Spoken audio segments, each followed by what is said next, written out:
Hello everyone, my name is Prachi. Welcome to selection mate. I hope आप सब अच्छे होंगे और आपकी तैयारी आपके आने वाले एग्ज़ाम के लिए बहुत अच्छी चल रही होगी। तैयारी के बारे में अगर हम बात करते हैं तो आज आज का जो सेशन है वो केवीएस टीजीटी और बात करूँ तो केवीएस पीजीटी के स्टूडेंट्स के लिए बहुत इंपॉर्टेंट है। और ये फोकस करके बनाया गया है केवीएस टीजीटी और पीजीटी मैथमेटिक्स के स्टूडेंट्स के लिए। तो अगर मैं टीजीटी के एग्ज़ाम की बात करूं, पहले टीजीटी का एग्ज़ाम है जो कि 14th को होने जा रहा है, यानी कि 14 जो फैब है, ठीक है, 14th ऑफ फैब को आपका टीजीटी मैथमेटिक्स का एग्ज़ाम है। केवीएस की मैं बात कर रही हूँ। केवीएस का टीजीटी मैथ्स का पेपर है 14th ऑफ फैब को। तो उसको फोकस्ड करते हुए, उसके सिलेबस को, पैटर्न को फोकस्ड करते हुए आज का वीडियो है। बाकी के जो आपके पास समय बचा है, जितने भी घंटे आपके पास बचे हैं, उसमें आपको कैसे लेकर चलना है, एग्ज़ाम में आपको कैसे पैटर्न को फॉलो करना है, पेपर को कैसे अटेम्प्ट करना है, तो ये हम डिस्कस करेंगे। इसमें जो पीजीटी के स्टूडेंट्स हैं वो भी ये वीडियो देख सकते हैं, लेकिन उसके लिए मैं अलग से भी एक वीडियो लेकर आऊँगी पीजीटी वाले स्टूडेंट्स के लिए, कि उसके सिलेबस में कुछ डिफरेंस है, सब्जेक्ट वाला जो सिलेबस है। लेकिन यहाँ पर अगर आप पीजीटी या टीजीटी मैथमेटिक्स देने जा रहे हैं केवीएस के लिए, तो वीडियो आपके लिए बहुत इंपॉर्टेंट होने वाला है। एंड तक पूरा वीडियो आपको देखना है। सबसे पहले अगर हम बात करें तो आज जो हम बात करेंगे जिन जिन टॉपिक्स के बारे में, वो होंगे पहले तो जो आपका पेपर पैटर्न है ना, आपका जो 180 नंबर का जो भी पेपर पैटर्न है, हम उसकी भी बात यहाँ पर आज करेंगे। तो जो आपका पेपर पैटर्न होगा जिसमें 180 मार्क्स का आपसे पूरा पेपर पूछा जाएगा, उसमें कितने मार्क्स का जो डिस्ट्रीब्यूशन है अलग अलग चीज़ों का, आपको कैसे उसको टैकल करना है एग्जाम में, उसकी बात करेंगे। और आज कुछ इंपॉर्टेंट पॉइंट्स की भी हम बात करेंगे मैथ्स की, जिसमें हम बहुत ज़्यादा इंपॉर्टेंट फॉर्मूलाज हैं आपके लिए, हम उनकी यहाँ पर बात करेंगे। और कुछ थ्योरीज की भी बात करेंगे, कुछ इंपॉर्टेंट फॉर्मूलाज की भी बात करेंगे। और जो पूरे सिलेबस में आपके टॉपिक्स हैं टीजीटी मैथमेटिक्स में, उनमें क्या क्या आपको अच्छे से रिवाइज कर लेना है और एग्ज़ाम में किस टॉपिक पर फोकस करना है, किस पर टाइम पहले देना है, उन चीज़ों को लेकर हम आज पूरा आपसे यहाँ पर डिस्कशन करेंगे। क्योंकि जितनी तैयारी आपको करनी थी, आई होप आपने कर ली होगी। एंड में आप फॉर्मूला रिवाइज कर रहे होंगे, कुछ चीज़ें ऐसी होंगी जिनको आप रिवाइज कर रहे होंगे। तो ये वीडियो आपके लिए बहुत इंपॉर्टेंट है। और ऐसे टाइम पर ये वीडियो इसलिए आया है क्योंकि पढ़ाई के दौरान पढ़ाई पर ही फोकस करना ज़्यादा अच्छा रहता है। और अब आपके पास कुछ ही समय बचा है, तो अब आपको ज़रूरत है एक ऐसे माइंडसेट की जिससे आपको एग्ज़ाम में लेकर जाना है और जो बहुत बेस्टेस्ट होना ज़रूरी है। तो अब जो आज का वीडियो है वो हम स्टार्ट करने जा रहे हैं। अगर आप हमारे चैनल पर पहली बार विजिट कर रहे हैं तो चैनल को सब्सक्राइब कर लीजिए और बेल आइकन को ज़रूर प्रेस कर लेना ऐसे ही इंपॉर्टेंट वीडियोज़ के लिए। तो चलिए अब हम आज का सेशन स्टार्ट कर लेते हैं। पहले बात कर लेते हैं हम कुछ इंपॉर्टेंट फार्मूलाज की, और वीडियो के एंड में बात करेंगे पेपर को आपने कैसे अटेम्प्ट करना है, मार्क्स वाइज जो आपका डिस्ट्रीब्यूशन है उनको आपने कैसे हैंडल करना है, कौन से टॉपिक पर ज़्यादा ध्यान देना है। तो ये जो स्ट्रैटेजी होगी इसको बाद में डिस्कस करेंगे, ठीक है। और अब हम कुछ इंपॉर्टेंट फार्मूलाज मैथ्स के जो है आपके साथ डिस्कस करने जा रहे हैं। कुछ मैं आपको यहाँ पर सामने लिखे होंगे वहीं से बताऊंगी, कुछ का डिस्कशन हम करेंगे, ठीक है, बोलकर। आप चाहें तो उनको लिख भी सकते हैं। समय कम है, फिर फटाफट हमें रिवीजन करना है। तो अब आज का वीडियो हम स्टार्ट करते हैं, ठीक है गाइज। चलिए, अगर आपको थोड़ा ब्लर दिखे तो प्लीज़ आप एडजस्ट कर लेना, मैं बोलकर यहाँ पर बराबर आपको बताती रहूँगी। सबसे पहले हम बात करेंगे कुछ जो शेप्स हैं, उन शेप्स की हम बात करेंगे यहाँ पर, आयतन की, वॉल्यूम की, पृष्ठ क्षेत्रफल की, सरफेस एरिया की और उसके टोटल सरफेस एरिया की, ठीक है। जो शेप्स होती हैं 2D 3D, हम उनकी सबकी बात करेंगे। आयतन की बात करेंगे यानी कि वॉल्यूम की बात करेंगे, पृष्ठ क्षेत्रफल यानी सरफेस एरिया की बात करेंगे, कुल क्षेत्रफल यानी टोटल सरफेस एरिया जो होता है उसकी बात करेंगे, और बाकी जो शेप्स हैं उनके हम एरिया की भी बात करेंगे, ठीक है। तो अब हम स्टार्ट करते हैं घनाभ से यानी कि क्यूबॉइड से।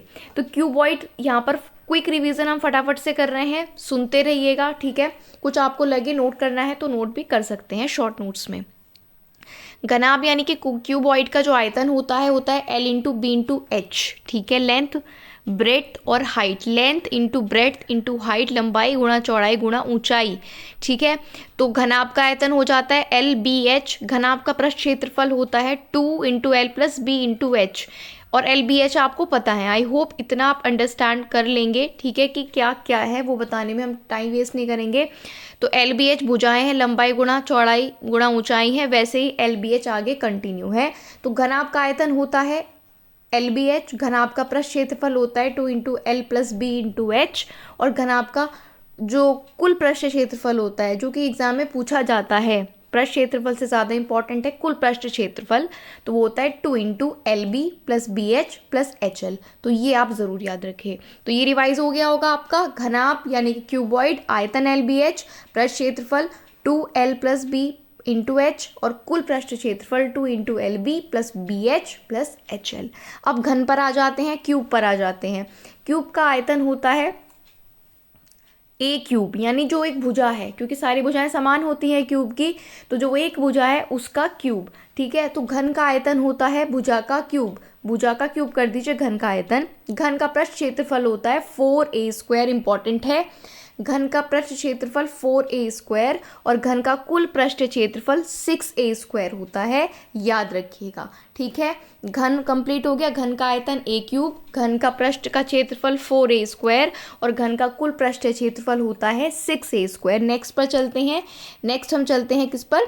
बेलन पर। तो बेलन के अगर हम बात करते हैं, ठीक है, बेलन की अगर हम बात करते हैं, बेलन का आयतन होता है πr²h, बेलन का पृष्ठ क्षेत्रफल 2πrh, और बेलन का कुल पृष्ठ क्षेत्रफल 2πrh प्लस r। याद रख लीजिए, इनमें से कुछ भी पूछा आपसे जा सकता है डायरेक्ट फॉर्मूला पर बेस्ड।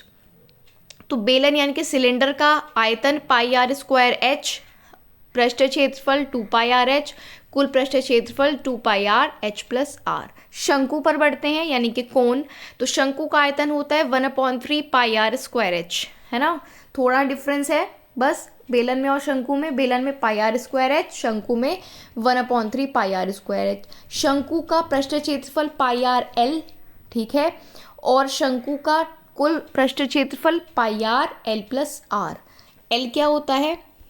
l होता है √h² प्लस r²। हाइट और r क्या है? रेडियस, ठीक है। l होती है इसकी तिर्यक ऊंचाई। तो l की वैल्यू भी अगर आपको कभी एग्जाम में निकालनी हो तो l² या l² कर लीजिए, =h² प्लस r², ये फॉर्मूला होता है। तो शंकु का आयतन 1/3 πr²h, शंकु का पृष्ठ क्षेत्रफल πrl, शंकु का कुल पृष्ठ क्षेत्रफल πrl प्लस r, और l बता दिया है, l² =h² plus r²। Next गोला यानी कि स्फेयर की बात कर लेते हैं।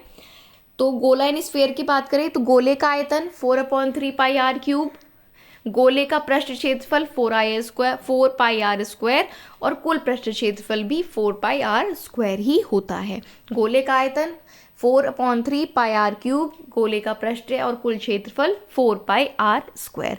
यहाँ तक के फॉर्मूले आई होप आपको क्लियर होंगे। अब बात कर लेते हैं क्षेत्रफल और परिमाप की, ठीक है। तो यहाँ पर हम बात करते हैं क्षेत्रफल और परिमाप की। वृत्त का क्षेत्रफल होता है πr², वृत्त का परिमाप होता है 2πr। परिमाप यानी कि परिधि, टोटल जो पेरीमीटर होता है। क्षेत्रफल होता है एरिया, परिमाप होता है पेरीमीटर। तो सर्कल का एरिया है πr², सर्कल का एरिया πr², और सर्कल का जो पेरीमीटर परिमाप है वो 2πr। इसके बाद हाफ सर्कल की बात कर लेते हैं, अर्धवृत्त की। तो हाफ हो जाता है क्षेत्रफल, तो क्षेत्रफल अर्धवृत्त का होता है πr²/2, और याद रखिएगा अर्धवृत्त की जो परिमाप होता है, पेरीमीटर होता है, वो होता है πr प्लस 2r, क्योंकि इसमें जो रेडियस है, पूरा जो डायमीटर है वो ऐड हो जाता है, तो 2r ऐड हो जाता है, ठीक है। याद रखिएगा अर्धवृत्त का परिमाप πr नहीं πr प्लस 2r होता है। ये कई लोग कई बार गलती कर लेते हैं, πr कर देते हैं, याद रखिएगा ये मिस्टेक आप कर सकते हैं। अर्धवृत्त का परिमाप πr प्लस 2r। नेक्स्ट में अगर आयत और वर्ग की बात करूँ आपसे, आयत का क्षेत्रफल लंबाई गुणा चौड़ाई l इंटू बी, आयत का परिमाप 2 इंटू एल प्लस बी। वर्ग का क्षेत्रफल भुजा का स्क्वायर यानी कि ए स्क्वायर, और वर्ग का परिमाप 4a, क्योंकि सारी भुजाएं वर्ग की समान होती हैं, तो और परिधि परिमाप क्या होता है, परिधि उसकी सारी भुजाओं का एडिशन, तो 4a हो जाता है। ठीक है, तो वर्ग का क्षेत्रफल भुजा का स्क्वायर यानी कि ए स्क्वायर और वर्ग का परिमाप 4a यहाँ पर हो जाता है। अगर यहाँ तक के क्वेश्चंस आप जो फॉर्मूलाज हैं आपको अच्छे से रिवाइज मैं करवा पा रही हूँ, तो वीडियो को लाइक करते हुए ज़रूर चलिएगा। अब आगे हम बात कर लेते हैं कुछ त्रिभुज के फॉर्मूलाज का, जैसे कि अगर आपसे विषम बाहु त्रिभुज का क्षेत्रफल पूछा जाए, विषम बाहु त्रिभुज में क्या होगा, सारी भुजाएं असमान होती हैं। विषम बाहु मतलब बाहु होती है भुजा जिसमें सारी भुजाएं तीनों देखिए त्रिभुज यानी कि 3 भुजा वाला भुज, 3 भुजाएं होती हैं, और अगर तीनों असमान हो, अलग अलग हो, तो वो हो जाता है विषम बाहु। और विषम बाहु त्रिभुज का जो क्षेत्रफल होता है वो होता है 1/2 बेस इंटू हाइट। या अगर आपको तीनों भुजाएं बताएं तो पहले आप s निकाल लीजिए, और s होता है a + b + c/2, a b c भुजाएं हैं, और उसके बाद आप क्षेत्रफल का फॉर्मूला लगा सकते हैं √s s - a s - b s - c, या फिर बेस और हाइट पता है अगर आपको, ठीक है, तो उस विषम बाहु त्रिभुज का क्षेत्रफल 1/2 बेस इंटू हाइट भी होता है और ये भी होता है। समबाहु त्रिभुज का क्षेत्रफल होता है √3/4 भुजा का स्क्वायर। ठीक है, इसके अलावा हाइट कभी कभी आपको निकालनी पड़ जाती है, आपको दी होती है भुजा और हाइट पूछ लेते हैं, तो हाइट होती है समबाहु त्रिभुज की √3/2 इंटू भुजा। ठीक है, या हाइट दी हो और भुजा पूछ ले समबाहु त्रिभुज की, तो यही फॉर्मूला यूज होगा। तो समबाहु त्रिभुज का क्षेत्रफल √3/4 भुजा का स्क्वायर, समबाहु त्रिभुज की हाइट कितनी होती है √3/2 इंटू भुजा, और एक फॉर्मूला और है समबाहु त्रिभुज का 1/2 एक भुजा इंटू हाइट से भी आप निकाल सकते हैं समबाहु त्रिभुज का क्षेत्रफल। नेक्स्ट अगर मैं बात करती हूँ समद्विबाहु त्रिभुज की, तो बेस 1/2 बेस इंटू हाइट से निकल जाएगा, और समकोण त्रिभुज का क्षेत्रफल कैसे निकलेगा, दोनों भुजाओं से 1/2 जो बेस होगा और इंटू एक भुजा होगी उससे। क्लियर है इतनी चीज़ें। तो समद्विबाहु का कैसे निकला, 1/2 बेस इंटू हाइट से, 1/2 बेस इंटू हाइट, और समकोण त्रिभुज का 1/2 फर्स्ट भुजा इंटू सेकेंड जो साइड है, first side into second side upon 2। तो ये फॉर्मूला आई होप आपको यहाँ तक क्लियर होंगे। अब कुछ और इम्पॉर्टेंट फॉर्मूलाज की बात कर लेते हैं, जैसे कि ये क्वेश्चन एग्जाम में पूछा जाता है कि बहुभुज के अंतः कोणों का योग कितना है, भुजाएं आपको दी होती। बहुभुज का मतलब होता है 3 या 3 से ज़्यादा भुजाएं, जिस भुज की 3 या 3 से ज़्यादा भुजाएं होती हैं वो बहुभुज होता है। अब भुजाएं आपको दी होंगी और उसके अंतः कोणों का योग पूछा होगा, तो भुजाओं की जगह n भुजा नंबर ऑफ जो भुजाएं हैं, नंबर ऑफ साइड्स हैं वो n होंगी, तो फॉर्मूला बन जाता है n-2 इंटू 180 डिग्री। बहुभुज के अंतः कोणों का योग होता है n-2 इंटू 180 डिग्री, याद रखेंगे, ठीक है, n-2 इंटू 180 डिग्री। अब एक क्वेश्चन आ जाता है अंतः केंद्र की त्रिज्या और एक होता है परिकेंद्र की त्रिज्या। दो तरह की त्रिज्या होती हैं अगर हम त्रिभुज में बात करें। तो अगर अंतः केंद्र की त्रिज्या की बात आपसे की जाती है, फॉर्मूला होता है डेल्टा अपॉन एस। अब डेल्टा है त्रिभुज का क्षेत्रफल और एस है परिमाप। परिमाप की अभी हमने बात की, ठीक है, उसकी सारी साइड्स का एडिशन त्रिभुज की परिमाप हो जाता है। तो अगर अंतः केंद्र की त्रिज्या पूछे तो स्मॉल आर से डिनोट करते हैं कि किसके बराबर होती है, डेल्टा अपॉन एस के।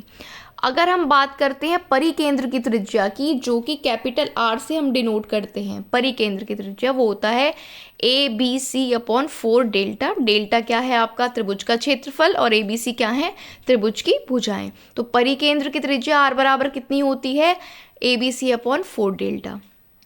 इसके बाद हम कुछ चतुर्भुज की भी बात कर लेते हैं। देखिए, दो चतुर्भुज के क्षेत्रफल अधिकतर मैंने जो ऑब्जर्व किया एग्जाम में पूछे जाते हैं। एक होता है आपका समांतर चतुर्भुज और एक होता है समचतुर्भुज। समांतर चतुर्भुज का क्षेत्रफल होता है भुजा गुणा हाइट, यानी कि कोई एक भुजा और भुजाओं जो हाइट उसमें दी हुई होगी उसका मल्टीप्लिकेशन, ठीक है, भुजा गुणा ऊंचाई। तो तो अगर हम बात करें समांतर चतुर्भुज के क्षेत्रफल की तो a इंटू एच उसका फॉर्मूला होता है, एक भुजा इंटू हाइट। और सम चतुर्भुज का क्षेत्रफल, समान भुजाएं हैं सारी, तो सम चतुर्भुज का क्षेत्रफल होता है 1/2 इंटू d1 इंटू d2। और d1 d2 यहाँ पर क्या है, विकर्ण है, याद रखेंगे, ठीक है। चतुर्भुज के जो विकर्ण होंगे उनकी मल्टीप्लिकेशन अपॉन 2।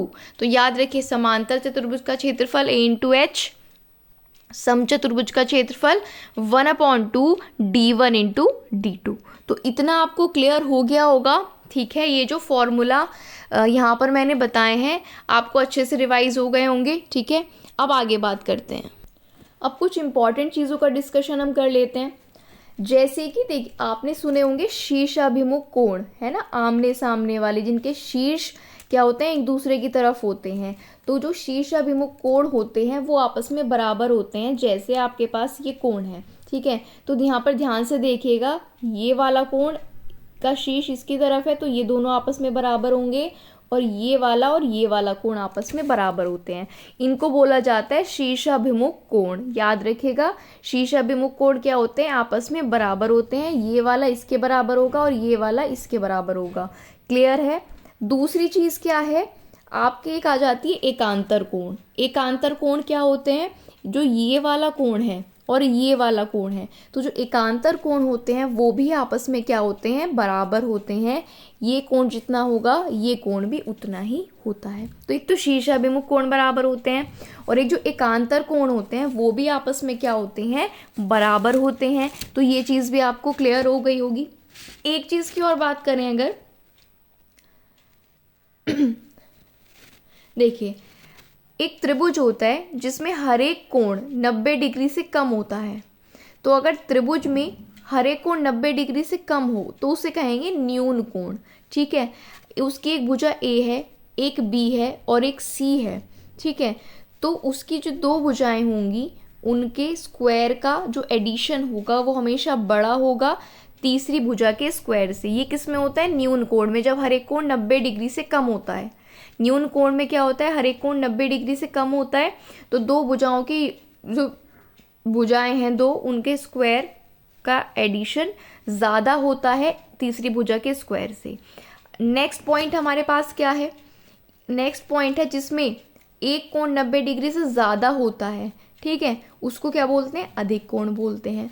उसमें ये सी स्क्वायर ज़्यादा होता है इन दोनों के एडिशन से। ये कौन सी कंडीशन है, अधिक कोण की, जब हर एक कोण 90 डिग्री से ज़्यादा होता है। उसमें सी स्क्वायर ज़्यादा होता है, यानी कि एक भुजा का स्क्वायर ज़्यादा होगा दो भुजाओं के स्क्वायर के एडिशन से।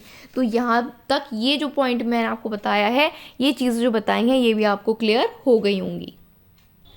कुछ और पॉइंट्स की बात यहाँ पर अगर हम करते हैं, देखिए हमने जो डायमेंशन सुनी है जिनका हमने आयतन, कुछ चीज़ों का आयतन पढ़ते हैं, कुछ का क्षेत्रफल, तो वो आकृति होती हैं। तो अगर हम 2D की बात करें, 2D शेप में क्या क्या आपका आ जाता है, 2D में आ जाता है आपका वर्ग, ठीक है, 2D में आ जाता है वर्ग, 2D में आ जाता है आपका आयत, 2D में आ जाता है आपके चतुर्भुज जितने भी होते हैं, और त्रिभुज। तो वर्ग, आयत, चतुर्भुज, त्रिभुज, वृत्त, ये किस में आते हैं, 2D डायमेंशंस में आते हैं, 2 डायमेंशन में आते हैं। और अगर हम 3D की बात करते हैं, 3 डायमेंशनल में, 3 डायमेंशनल में क्या आता है, जैसे आपका घन यानी कि क्यूब, आपका घनाभ यानी कि क्यूबॉइड, बेलन, शंकु, गोला, ये सब किस में आते हैं, 3D में आते हैं। इसके अलावा प्रिज्म, अर्धगोला, पिरामिड्स, ये भी किस में आते हैं, 3D शेप्स में आते हैं। इतना आपको क्लियर है। बहुभुज मैंने आपको बताया है जिस त्रिभुज की भुजा या तो 3 हो या 3 से ज़्यादा होती हैं। जिस त्रिभुज की भुजा या तो 3 हो या 3 से ज़्यादा होती हैं वो होते हैं बहुभुज। ये भी आपको ध्यान रखना है, ठीक है। अच्छा, एक होता है समबाहुभुज। समबाहुभुज का मतलब होता है वो बहुभुज जिसकी सभी भुजा और अंतः कोण समान होते हैं। समबाहुभुज का मतलब पता चल रहा है कि भुजाएं बराबर हैं, लेकिन समबाहुभुज में जो अंतः कोण होते हैं वो भी क्या होते हैं, बराबर होते हैं। उनके आपको याद रखना है। जो पॉइंट्स मैं बोल रही हूँ वो भी आप ध्यान से ज़रूर सुनते रहें, ठीक है। आगे अगर मैं बात आपसे करती हूँ, नेक्स्ट पॉइंट की बात कर लेते हैं। देखिए, अगर मैं अर्धवृत्त में आपको एक कोण बना दूं तो अर्धवृत्त में जो आप कोण बनाते हैं वो हमेशा समकोण होता है। जैसे ही एक वृत्त है, शेप पर मत जाइएगा, एग्जैक्टली नहीं बन पाएगी, ठीक है। तो ये आपने कुछ इस तरह से ऊपर टच हो रहा है, ठीक है, यहाँ पर ये वाला अर्धवृत्त में कोण बन रहा है क्योंकि ये इसका क्या है, सेंटर मान लीजिए O है, तो यहाँ पर ये जो कोण बनेगा ऊपर, ये हमेशा क्या होगा, समकोण होगा। समझ रहे हैं? तो इस तरह से डायरेक्टली भी कोई क्वेश्चन आपके सामने आ सकता है, तो आप डायरेक्टली क्या एंगल पुट कर देंगे, 90 डिग्री, अगर आपसे ए पूछा जाए। ठीक है, तो अर्धवृत्त में जो कोण यहाँ पर बनता है, ये यहाँ पर टच हो रहा है, ठीक है, अर्धवृत्त में जो कोण यहाँ पर बनेगा वो हमेशा होता है समकोण। नेक्स्ट पॉइंट की मैं बात करूँ आपसे, जो कोण एक ही खंड में बने होते हैं वो भी बराबर होते हैं, ये भी आपको याद रखना है। अगर आपसे पूछा जाए चक्रीय चतुर्भुज के बारे में, तो जो चक्रीय चतुर्भुज होता है ना, वो चतुर्भुज होता है जिसके सभी शीर्ष वृत्त पर टच होते हैं, है ना। कोई चक्रीय चतुर्भुज अगर मैं कोशिश करूँ यहाँ पर बनाने की, ठीक है, इसके क्या होते हैं, सभी शीर्ष टच होते हैं, चतुर्भुज के सर्कल पर टच होते हैं, है ना, वृत्त पर टच हो रहे हैं इसके सारे शीर्ष। तो इसमें जो विपरीत कोणों का योग होता है वो 180 डिग्री होता है। समझिए कैसे, अगर किसी चतुर्भुज के चारों कोने, चारों कॉर्नर वृत्त पर टच कर रहे हैं, वो हो जाता है चक्रीय चतुर्भुज। और इसमें ये एंगल और ये एंगल का योग 180 डिग्री, और ये एंगल प्लस ये एंगल का योग 180 डिग्री, यानी आमने सामने के कोणों का योग इसमें चक्रीय चतुर्भुज में 180 डिग्री होता है। ठीक है, ये 180 डिग्री इन दोनों का योग और इन दोनों का योग 180 डिग्री, तो टोटल कितना हो जाता है, 360 डिग्री हो जाता है। नेक्स्ट जो पॉइंट है वो भी ध्यान से सुनिएगा। आपने समरूप त्रिभुज के बारे में सुना होगा, ठीक है, आपने समरूप त्रिभुज के बारे में सुना होगा। समरूप त्रिभुज के बारे में थोड़ा सा समझ लेते हैं। देखिए, जैसे आपके पास एक ट्राइंगल ये है और एक ये है ए बी और सी, और ये है पी क्यू और आर। समरूप त्रिभुज में क्या कंडीशन बनती है, देखिए यहाँ पर जो ए बी है वो A B upon P Q बराबर होगा, ठीक है, किसके, B C upon Q R के, और ये बराबर होगा A C upon P R के। समझ पा रहे हैं आप, यानी कि ये A B upon P Q, मतलब सेम भुजाएं लेनी है, ए बी इधर से पी क्यू, इन दोनों का रेशो बराबर होगा B C upon Q R के, वो बराबर होगा A C upon P R के। क्लियर है? तो इनको बोला जाता है सर्वांग सम त्रिभुज। क्या बोलते हैं, सर्वांग सम त्रिभुज बोला इनको जाता है। इसमें एक क्षेत्रफल का क्वेश्चन देखा जाता है एग्जाम में, तो अगर आपसे क्षेत्रफल का आपको क्या होगा, मान लीजिए क्षेत्रफल दिया होगा इन दोनों त्रिभुज का जो अभी मैंने बनाए थे, तो एक हो गया ए बी सी और एक हो जाता है दूसरा पी क्यू आर, तो दोनों का क्षेत्रफल आपको दिया होगा, और इनका जो क्षेत्रफल का रेशो है वो किसके बराबर होता है, जो भुजाएं अभी हमने लिखी थी, A B upon P Q का स्क्वायर बराबर B C upon Q R का स्क्वायर, और ये बराबर होगा किसके, A C upon P R के स्क्वायर के। ये त्रिभुज का फॉर्मूले से डायरेक्ट क्वेश्चन पूछा जाता है ना। इनमें से मान लीजिए ये आपको दिया होगा, ये दिया होगा, ये दिया होगा, ये पूछ लेगा, तो ये इक्वल होता है, एक त्रिभुज का क्षेत्रफल अपॉन दूसरे त्रिभुज का क्षेत्रफल बराबर जो इनकी सर्वांगसम भुजाएं हैं उनका स्क्वायर के बराबर होता चला जाता है। यहाँ तक के भी आपको चीज़ें क्लियर हो गई होंगी। नेक्स्ट पॉइंट मैं आपको बताती हूँ। नेक्स्ट पॉइंट हमारे पास है, देखिए जैसे आपके पास कोई त्रिभुज है इस तरह से, और ये इस तरह से है, this is A B C and this is O and this is angle, ये हो जाता है इसके बराबर और ये हो जाता है इसके बराबर। समझ रहे हैं? अब जो ट्राइंगल ए बी सी है इसमें जो ये वाली भुजा है बी सी, ठीक है, और जो ये एंगल सी है ये कहाँ पर मिल रहा है, ओ पर मिल रहे हैं, ये तो आपको दिख रहा है।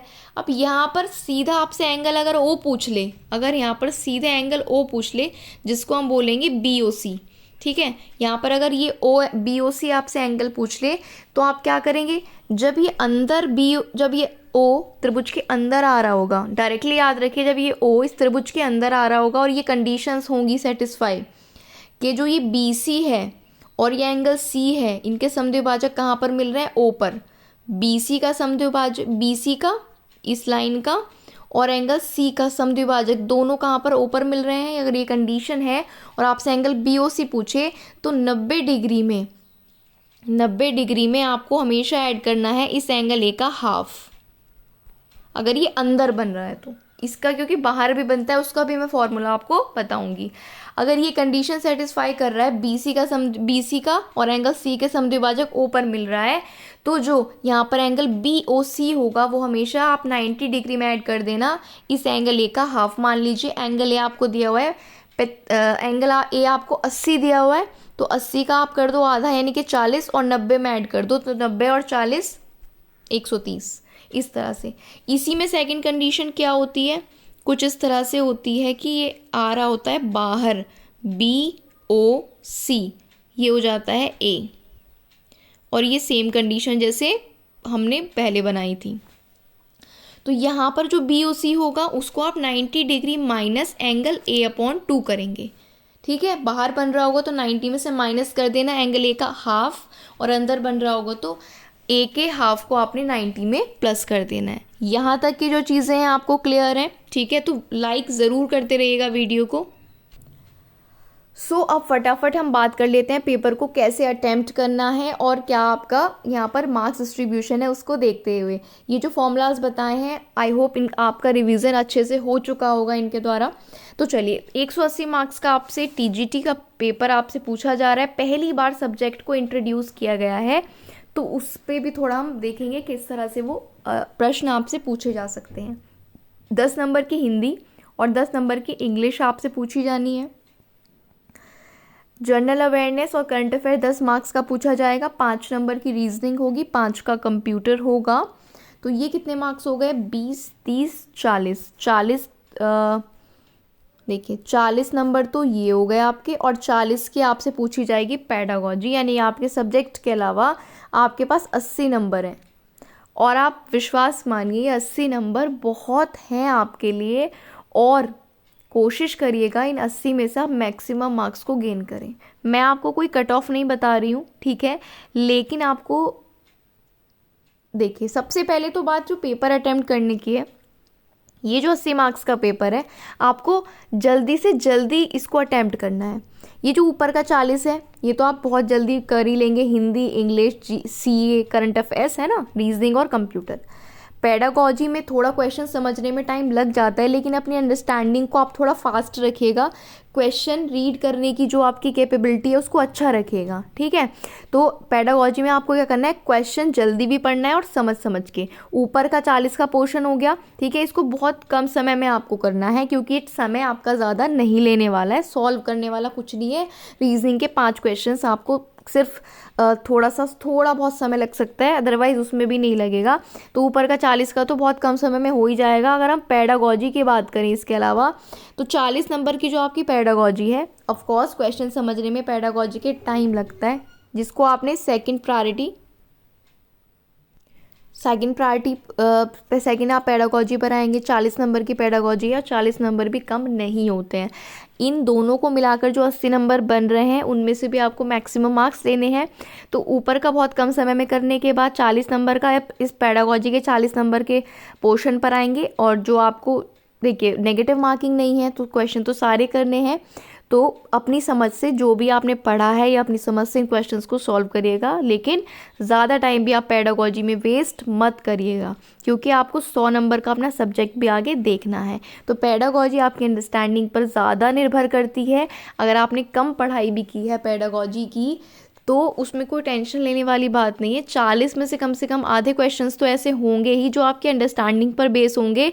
अगर आप केपेबल हैं, टीचर की क्या जर्नी होती है, क्या रोल होता है, स्टूडेंट का क्या रोल होता है, उसको आप समझते हैं, तो आप अच्छे मार्क्स ले सकते हैं आउट ऑफ 40 अगर आपने अच्छे से पढ़ाई नहीं की है तो भी। अब क्योंकि वीडियो काफ़ी लंबा हो चुका है, फटाफट से थोड़ा हम सब्जेक्ट की बात कर लेते हैं। देखिए सब्जेक्ट में हम ये नहीं बता सकते कि किस टॉपिक का वेटेज कितना रहेगा, एक आइडिया लगा सकते हैं क्योंकि आप सभी जानते हैं सब्जेक्ट TGT में KVS में पहली बार इंट्रोड्यूस किया गया है, ठीक है। तो कोई इसमें ये नहीं बता सकता आपको कि ये इतने क्वेश्चन आएंगे इस टॉपिक से और इतने। जो आपकी नोटिफिकेशन में लिखा है उसमें लिखा है 6 to 10th का आपका सिलेबस है, लेकिन जो उसका स्टैंडर्ड होगा वो ग्रेजुएशन तक बेस्ड होगा, यानी कि क्वेश्चन अच्छे लेवल्स के भी होंगे। अब इन 100 क्वेश्चंस में से सारे हाई लेवल क्वेश्चन नहीं होंगे, कुछ क्वेश्चन ईजी होंगे, कुछ मीडियम लेवल के होंगे और कुछ टफ भी होंगे डेफिनेटली। लेकिन ये याद रखिएगा, ज़्यादा क्वेश्चन टफ नहीं आपको मिलेंगे, आपको इजी और मीडियम ही क्वेश्चन ज़्यादा नंबर में देखने को मिलेंगे आउट ऑफ 100। अब इन बचे हुए समय में या फिर पेपर के टाइम पर आपने किन टॉपिक्स को पहले सॉल्व करना है। अब ये तो आप ही जानते हैं कि आपने किन टॉपिक्स को अच्छे से पढ़ा है, और वो चाहे टॉपिक कितना भी टफ है या कुछ है, लेकिन जो आपने अच्छे से पढ़ा है आप उसी टॉपिक के क्वेश्चन को पहले अटेम्प्ट करते चलिएगा। ठीक है, पहले आपने 40 नंबर का ऊपर का पार्ट किया, फिर पेडागोजी करी फटाफट से। ये नहीं कि आप अपने सब्जेक्ट को करने लगे, पहले उनको निपटाइए फिर सब्जेक्ट को टाइम दीजिए, क्योंकि टाइम देना है किसको, मेनली अपने सब्जेक्ट को। और उस टॉपिक को देखिए, ये जो टॉपिक्स हैं मैंने वही लिखे हैं जो नोटिफिकेशन में सब टॉपिक्स दिए हुए हैं। मुझे नहीं पता आपका कौन सा टॉपिक अच्छा है, मैं बोलने लगूं कि आप रियल नंबर को पहले अटेम्प्ट कर लेना, रियल नंबर के टॉपिक्स को, क्वेश्चंस को। आपने जो अच्छे से टॉपिक करे हैं उनके क्वेश्चंस को अटेम्प्ट करते चलिएगा, जो आपको आते हैं पहले वो क्वेश्चन करिएगा। फंसने वाले क्वेश्चन को वहीं छोड़ दीजिए, उसको आपने बाद में टाइम देना है। जितने आपको 100 में से पहली बार में आपने अगर 100 में से कर लिए, 60 कर लिए या 50 कर लिए, है ना, तो जो पहले आते हैं उनको कर लीजिए, बाद में टाइम देना है जिनमें आप कंफ्यूज हो रहे हैं। इनमें अगर आप मुझसे इंपॉर्टेंट टॉपिक पूछें, क्योंकि अभी वेटेज का नहीं पता है कि किसका क्या वेटेज हो सकता है, लेकिन मेरी जितनी अभी तक की नॉलेज है उसके अलावा आप ध्यान दे सकते हैं किन किन टॉपिक्स पर। जैसे आपको यहाँ पर अर्थमेटिक प्रोग्रेशन है, ये ज़रूर करके जाइएगा, क्वाड्रेटिक इक्वेशन ज़रूर करिएगा, लाइन एंगल और ट्राइंगल, ये ऐसे टॉपिक्स हैं, इनके क्वेश्चंस आप कर सकते हैं। इसके अलावा मैं नीचे बात करूं तो देखिए, स्टैटिस्टिक्स को आप आराम से कर सकते हैं। प्रोबेबिलिटी के अगर 3 से 4 भी क्वेश्चंस आए तो उनमें से आप 2 आराम से लगा लेंगे। ट्रिग्नोमेट्री और height and distance, surface area, volume, circle area, ये क्वेश्चन बिल्कुल मत आप छोड़ के जाइएगा, टॉपिक मत छोड़ के जाइएगा। एटलीस्ट इनके फॉर्मूलाज आप पढ़ लीजिए। अगर आपने डीप भी इन सब्जेक्ट्स को नहीं पढ़ा है तो इनके फॉर्मूला ज़रूर आप पढ़ के जाइएगा। हाइट डिस्टेंस हो गया, स्टैटिक्स हो गया, probability, trigonometry, volume, surface area मैंने आपको बताया। इसके अलावा ट्राइंगल मैंने आपको बताया, कोऑर्डिनेट ज्योमेट्री, एपी, ये चीज़ें आप ज़रूर पढ़ लीजिए। लाइन एंड एंगल से आपको पता है तो आप 2 से 4 क्वेश्चन आराम से कर ले जाएंगे। तो कुल मिलाकर अगर इन टॉपिक्स में जो मैंने आपको बताया है, फिर से बता दूं, quadratic equation, AP, coordinate geometry, यानी कि नीचे के जो टॉपिक्स हैं, इनमें देखिए मान लीजिए एक टॉपिक से, इनमें से ट्रिग्नोमेट्री से आपसे 6 से 7 या 10 क्वेश्चन पूछे गए ट्रिग्नोमेट्री से, फॉर्मूला अगर आपको याद है तो आप काफ़ी क्वेश्चंस उसमें से अटेम्प्ट कर पाएंगे। बाकी आपको ज़्यादा पता है कि आपने कौन सा टॉपिक अच्छे से किया है, तो पहले आप उसी टॉपिक के क्वेश्चन को अटेम्प्ट करें, और उस टॉपिक के क्वेश्चन में आप अटक रहे हैं, फंस रहे हैं, तो उसको प्लीज़ वहीं छोड़ दें और बाद में अटेम्प्ट करें। ठीक है, तो क्योंकि ऐसा मौका रोज़ रोज़ नहीं आता है। इसके अलावा अगर आपके एग्ज़ाम से रिलेटेड कोई आपके डाउट्स हैं, आप हमसे कमेंट बॉक्स में पूछ सकते हैं। हमारे टेलीग्राम चैनल पर भी आप हमसे जुड़ सकते हैं, अपने क्वेरीज़ को पूछ सकते हैं। डिस्क्रिप्शन में उसका लिंक है, उसके साथ भी आप ज़रूर जुड़ जाइएगा। ठीक है, बाकी आज की वीडियो में रिवीजन भी आपका मैंने थोड़ा सा करा दिया है, और जो इम्पोर्टेंट टॉपिक्स हैं अगर आपके पास समय है आपको देखना है, देखिए अब बाकी समय में आप ज़्यादा डीप नहीं पढ़ सकते, लेकिन जो फॉर्मूला आप पहले से पढ़े हुए हैं उनको तो आप पढ़ ही सकते हैं। ठीक है, कुछ इंपॉर्टेंट फॉर्मूला कहीं आपने नोट्स बनाए हों कि वो आपके सब काम आने वाले हैं, तो फॉर्मूलाज आप जाते समय ज़रूर पढ़ लीजिएगा। जो आपके कभी पहले पढ़े हुए हैं वो आपके ज़रूर काम आएंगे। अब जाने से पहले आपने वीडियो को लाइक ज़रूर करना है, सब्सक्राइब कर लीजिए अगर अभी तक सब्सक्राइब नहीं किया है। पेडागोजी के 3 से 4 मॉक टेस्ट चैनल पर पड़े हुए हैं, वो ज़रूर देख लेना। और ईवीएस का मैंने एक सेशन कराया है, 16 वैसे लेक्चर्स कराए, इसमें प्रीवियस ईयर क्वेश्चंस पूछे गए हैं। साइंस का एक मैराथन कराया, ईवीएस का मैराथन कराया, कंप्यूटर के इंपॉर्टेंट क्वेश्चंस कराए हैं। सभी वीडियोस आपको मिल जाएंगी टॉप पर ही वीडियोस में, आप चैनल पर जाकर उन्हें देख सकते हैं अगर आपने अभी तक इन चीज़ों में से कुछ नहीं पढ़ा है। ईवीएस तो आपके पीआरटी में आएगा, अभी नहीं आएगा। इनमें से अगर आपको कुछ चीज़ें पढ़नी है, मंथली करंट अफेयर्स चैनल पर आपको मिल जाएंगे अगस्त, सितंबर, अक्टूबर और नवंबर के, तो वो भी आप हमारे चैनल पर देख सकते हैं। बहुत कम समय में इंपॉर्टेंट क्वेश्चंस को हमने वहाँ पर डिस्कस किया है। ये कुछ चीज़ें थी चैनल पर क्या अवेलेबल है उसके बारे में, बाकी आप खुद विजिट कर सकते हैं, या आपको कुछ कंटेंट के बारे में जानकारी चाहिए तो टेलीग्राम पर आप मैसेज करके हमसे पूछ सकते हैं। बेफिक्र और बिल्कुल रिलैक्स माइंड से आपने एग्ज़ाम करना है। पहले 40 मार्क्स को अटैम्प्ट करिए, उसके बाद पेडागोजी को अटैम्प्ट करिएगा। ये मेरा सजेशन है, बाकी आपकी कोई स्ट्रैटेजी हो सकती है तो आप उससे भी कर सकते हैं। और एंड में जितना जल्दी हो सके, एंड में नहीं, जितना जल्दी हो सके अपने सब्जेक्ट पर पहुंचिए। जो क्वेश्चंस आपको आते हैं पहले उनको अटैम्प्ट कीजिए, उसके बाद जिसमें आप अटक रहे थे। अच्छा, एक और इम्पॉर्टेंट चीज़, आज के सेशन की शायद सबसे इम्पॉर्टेंट चीज़ होगी, मैथ्स में आपके लिए इम्पॉर्टेंट हो जाते हैं ऑप्शंस। अगर आप क्वेश्चन में अटक रहे हैं, आप नहीं कर पा रहे हैं, तो आप हिट एंड ट्रायल मेथड अपनाइए, यानी कि ऑप्शन से क्वेश्चन को करने की कोशिश करिए। ठीक है, अगर आपने कभी सॉल्व किए हैं तो आप जानते होंगे इस ट्रिक को, और नहीं किए हैं तो ट्राई करिएगा। अगर आप क्वेश्चन में फंस रहे हैं, आपके पास टाइम है काफ़ी, तो आप क्या करिएगा, ऑप्शन रख के पुट कर के जो ऑप्शन दिए हुए हैं क्वेश्चन को सॉल्व करिएगा। मैक्सिमम क्वेश्चन आपके बन सकते हैं। तो ऑप्शन मेथड को भी आप ज़रूर ट्राई कर सकते हैं मैथ्स, खास करके मैथ्स सब्जेक्ट में। तो ये रहा, बाकी मैथ्स लेंदी होता है तो आपको स्पीड अपनी शुरू से ही तेज़ रखनी है। ठीक है, आई डोंट नो, बस जितना मुझे आपको बताना था मैंने बता दिया है। कोई पॉइंट हो सकता है मिस हो गया, आप पूछ लेना अगर आपको कुछ पूछना है तो। बाकी फार्मूलाज सारे देख लेना, स्टैटिस्टिक्स के जो फार्मूलाज हैं वो ज़रूर देख लीजिएगा। ठीक है, और जो कुछ इंपॉर्टेंट थे वो मैंने आपको करा दिए हैं, इंपॉर्टेंट टॉपिक्स मैंने आपको बता दिए हैं जिनके फॉर्मूला आपको ज़रूर देखकर जाने हैं। आज की वीडियो में इतना ही रखते हैं, सब्सक्राइब ज़रूर कर लेना। और आपने इतनी देर ये वीडियो देखी है उसके लिए थैंक यू सो मच। और कुछ सेकंड्स आपको और लगेंगे, आपने इस वीडियो को शेयर ज़रूर करना है। आपके जितने भी ग्रुप्स हैं उन सभी ग्रुप्स में इस वीडियो को शेयर कर दीजिए, और टेलीग्राम चैनल पर शेयर कर देना, फेसबुक, व्हाट्सएप जितने ग्रुप्स हैं प्लीज़ आप इस वीडियो को शेयर ज़रूर कर देना। अगर आपको अच्छी लगी है तो शेयर कर दीजिए। आज के लिए इतना ही रखते हैं। All the best for exam. Thank you for watching the video.